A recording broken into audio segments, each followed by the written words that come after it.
Hello everyone, I am Vineet Nair and in this video I'll present a recent result of ours that shows a randomized polynomial time equivalence between determinant and trace IMM equivalence test. This is a joint work with Janki Murthy and Chandan Saha. I'll start by defining the equivalence testing problem.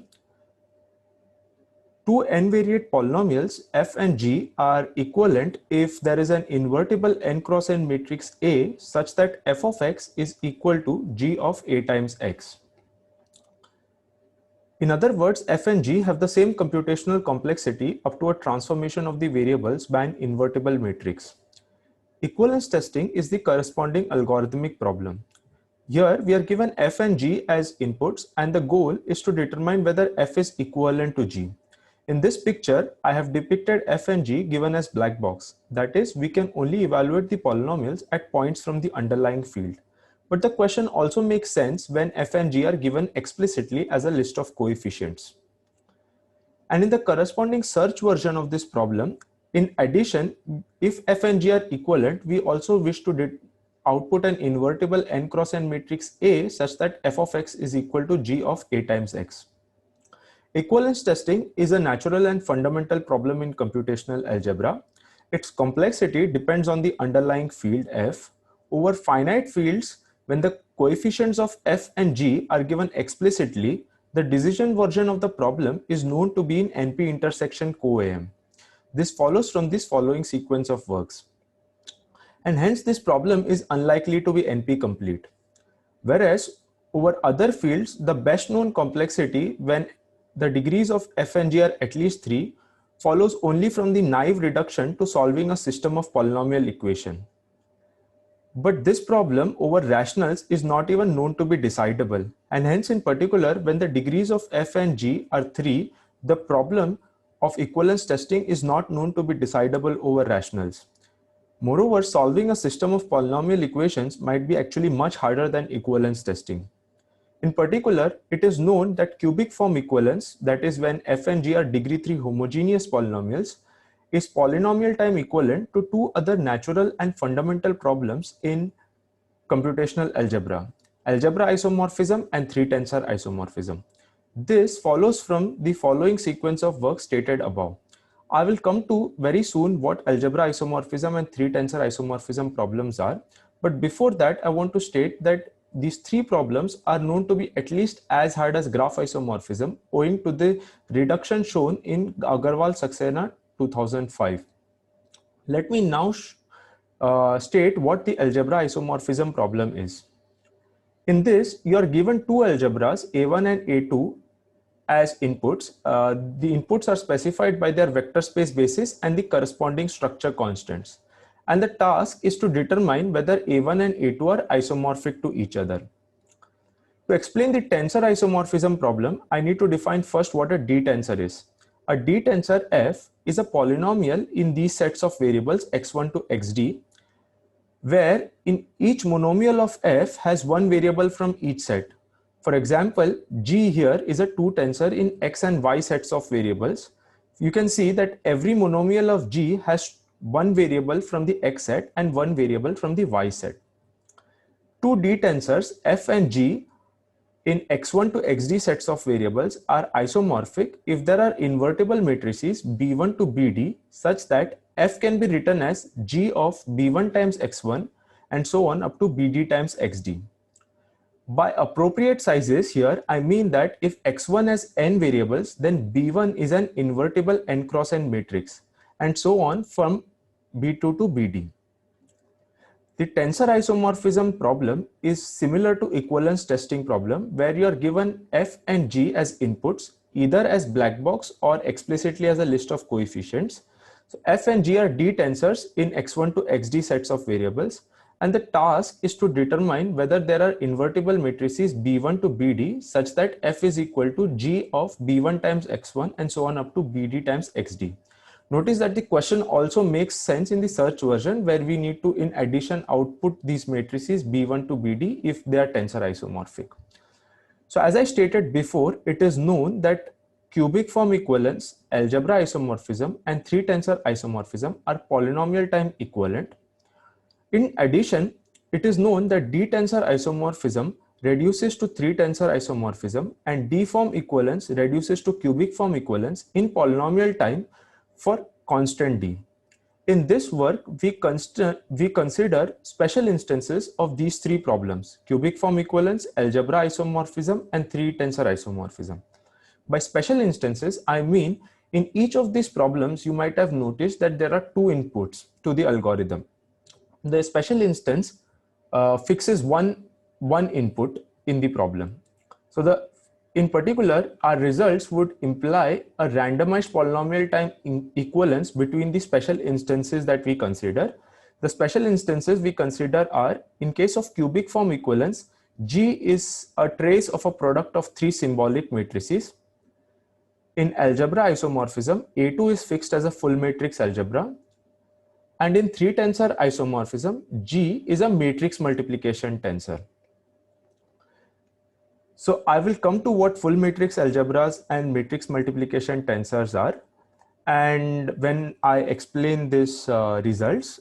So now in particular, I would move towards the special instances of these problems and explain how our results imply a randomized polynomial time equivalence between these problems. So I'll first begin by special instance of the equivalence testing problem. This line of work was started by Neeraj Kayal in his 2012 work. Here, g of x is chosen from a fixed polynomial family and f is given as black box. And the goal is again to determine whether f is equivalent to g, and if yes, then output an invertible n cross n matrix A such that f of x is equal to g of A times x. Equivalence testing has been studied for interesting and important polynomial families in the recent past. I will state two of them here. The one family that has been looked at is the determinant polynomial family. Here det W denotes the determinant of the W cross W matrix with distinct variables as entries. And the other polynomial family that has been looked at is the IMMWD polynomial, which is defined as the 1, 1 entry of the product of D W cross W symbolic matrices. So just a piece of notation and terminology. So I will keep referring to this matrix with distinct variables as entries as symbolic matrices. It is easy to check that in IMMWD, the number of variables is equal to W square into D minus 2 plus 2W. IMMWD is a variant of the iterated matrix multiplication polynomial. There is another way to define this iterated matrix multiplication polynomial, and that has been studied quite extensively in literature. It's the trace IMMWD polynomial. It's the trace of the product of D W cross W symbolic matrices. And it's easy to check that the number of variables in this case is equal to W squared D. A priori to this work, to the best of our knowledge, equivalence testing for trace IMMWD was not studied, and we in this work are interested in how the complexity of equivalence testing for trace IMMWD is related to the equivalence testing complexity of these two polynomial families, IMMWD and det W.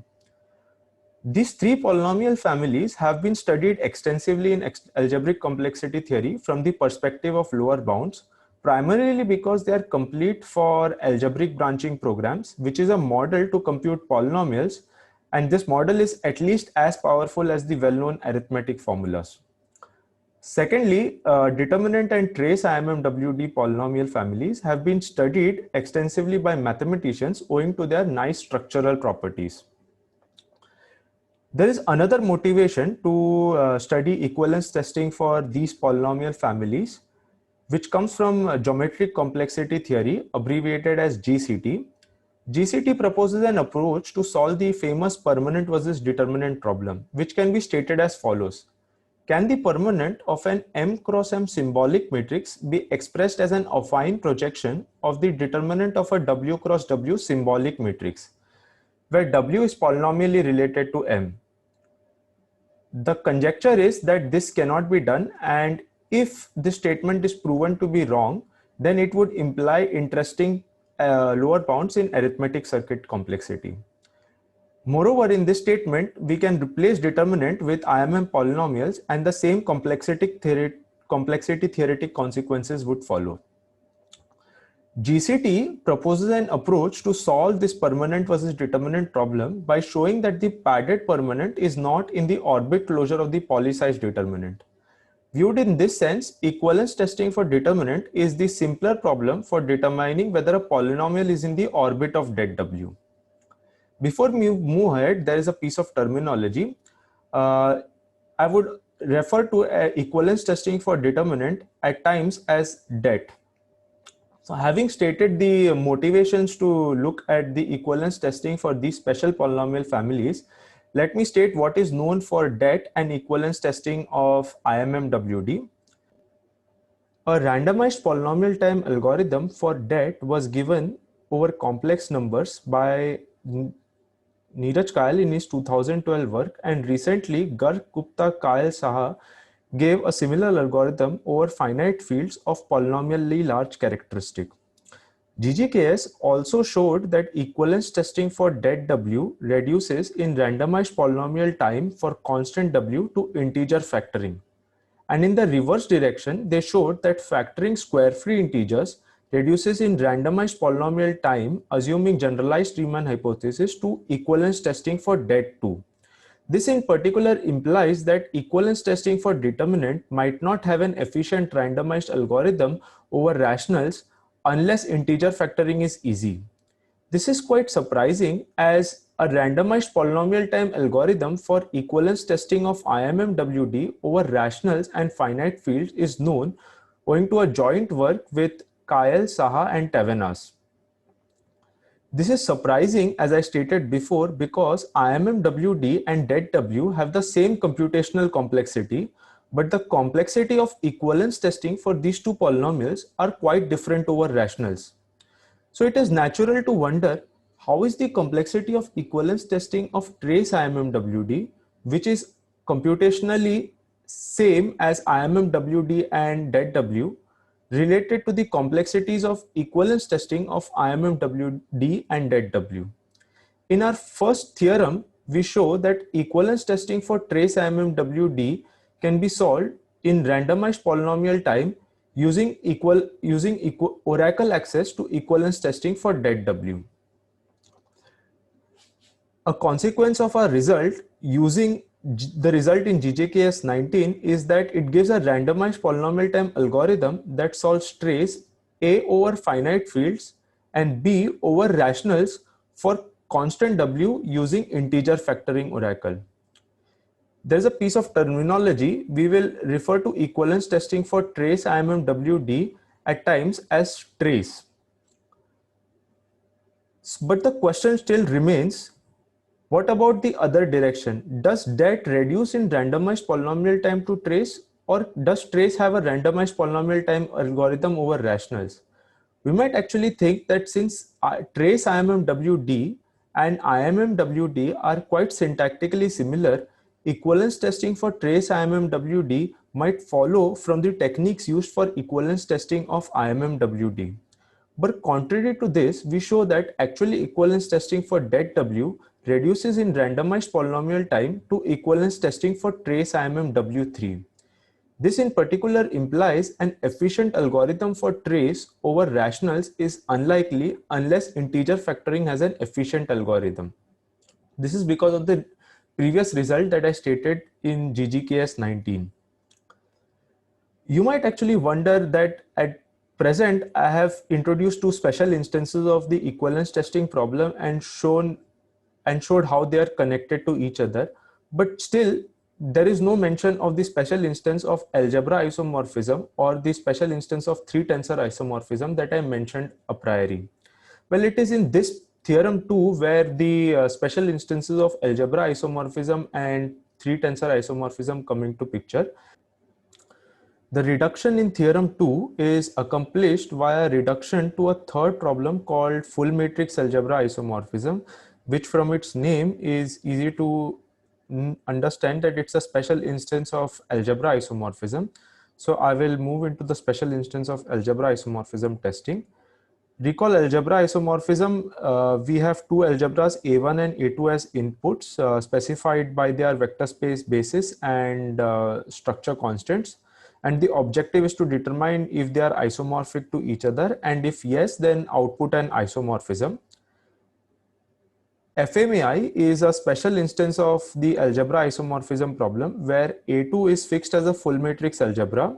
So by full matrix algebra, we mean the set of all W cross W matrices, which is denoted as MW, and its dimension as a vector space is equal to W square. And A1 is a matrix algebra. So by matrix algebra, we mean its elements are matrices. The results for equivalence testing for det W in GGKS 19 was accomplished by actually showing that equivalence testing for det W reduces in randomized polynomial time to testing algebra isomorphism to MW. And then using the known algorithms for testing algebra isomorphism to MW to give the results for equivalence testing for det W. To prove that det reduces to trace, we start from FMAI and we show that FMAI reduces to testing 3-tensor isomorphism to matrix multiplication tensor. So this is a special instance of 3-tensor isomorphism problem, which we show reduces to trace in randomized polynomial time. So let me move on to the special instance of 3-tensor isomorphism testing and explain to you what a matrix multiplication tensor is. It is the trace IMMW3 polynomial viewed as a 3-tensor. Well, recall the definition of trace IMMW3. It's the trace of the product of 3 symbolic matrices denoted as X, Y, and Z here. So these are W cross W symbolic matrices. So now it's easy to see that trace IMMW3 is a 3-tensor in the variables that belong to X, Y, and Z matrices. So I've denoted these variables as bold X, bold Y, and bold Z. And the matrix multiplication tensor isomorphism problem, denoted as MMTI, is the special instance of the 3-tensor isomorphism problem where F is given as a black box input, which is a 3-tensor in X, Y, Z variables. And the goal is to determine whether there are invertible matrices B1, B2, B3 such that F is equal to trace IMMW3, B1 times X, B2 times Y, and B3 times Z. And if so, then output such matrices. Notice that MMTI is a special instance of the 3-tensor isomorphism problem. In this work, what we show is that testing algebra isomorphism to MW reduces to testing 3-tensor isomorphism to trace IMMW3. So in particular, FMAI reduces in randomized polynomial time to MMTI. So a summary of our result is, first we show that equivalence testing for trace IMMWD reduces to equivalence testing for det W, which GGKS 19 in the previous work showed that reduces in randomized polynomial time to testing algebra isomorphism to MW. We again in this work show that testing algebra isomorphism to MW reduces to testing 3-tensor isomorphism to IMMW3. And then finally, to complete this picture, there is a missing link, but this follows from symmetries of the trace IMMWD polynomial proved in Jesmundo 16. So this essentially completes the picture, and these two reductions form the main contribution of our work. So let me now move on quickly to the proof ideas used in these two sets of theorems. So first is a reduction from trace to det. Well, this reduction itself has two parts. First, we reduce equivalence testing for trace IMMWD to testing tensor isomorphism to trace IMMWD, which we show reduces to equivalence testing for det W. So in the first reduction, the techniques used are similar to the one which shows a similar reduction for IMMWD polynomial, and which was a joint work with Kayal, Saha, and Tavenas. The techniques used in the second reduction I have omitted in this video in the interest of time. Let me move to theorem 2, which shows testing algebra isomorphism to MW reduces in randomized polynomial time to testing 3 tensor isomorphism to trace IMMW3. Well, to prove this, we require the knowledge of the structure of the Lie algebra of trace IMMWD polynomial. So I'll just quickly define what the Lie algebra of an n-variate polynomial f is. It consists of the set of n cross n matrices E whose entries satisfy this equation, and what we show crucially in to prove this reduction is that trace IMMWD is characterized by its Lie algebra among D tensors in x1 to xd variables. In particular, what we show is that if the Lie algebra of a D tensor F contains the Lie algebra of trace IMMWD, then F is a constant multiple of trace IMMWD. And it's not that hard to show that this statement continues to hold also for any D tensor that is isomorphic as a tensor to trace IMMWD. To prove this statement, we require the knowledge of the structure of the Lie algebra of trace IMMWD. So the reduction proceeds as follows. We use the matrix algebra A to compute a 4 tensor F in x1, x2, x3, x4 variables, such that if A is isomorphic to MW, that is the full matrix algebra, then the Lie algebra of F contains the Lie algebra of a tensor that is isomorphic to trace IMMW4. Now, using the following 3 ingredients, structure of the Lie algebra of trace IMMW4, the lemma 1 that I stated previously, and this Shkloem-Neuther theorem, which essentially is a characterization of the full matrix algebra, this implies that if A is isomorphic to MW, then the computed F is tensor isomorphic to trace IMMW4. So essentially, in the next step, what we have done is we have computed a 4 tensor F in these sets of variables such that if A is isomorphic to MW, then F is tensor isomorphic to trace IMMW4. Notice that this is a reduction to a special instance of 4 tensor isomorphism. Now, it is important to remark here that this step does not go through for the IMMW4 polynomial, that is the 1, 1 IMM, because of the difference in the structure of the Lie algebras of IMMW4 and trace IMMW4 polynomials. Now, at this point, the reduction is to 4 tensor isomorphism, whereas I had promised a reduction to the 3 tensor isomorphism, that is taking tensor isomorphism to trace IMMW3.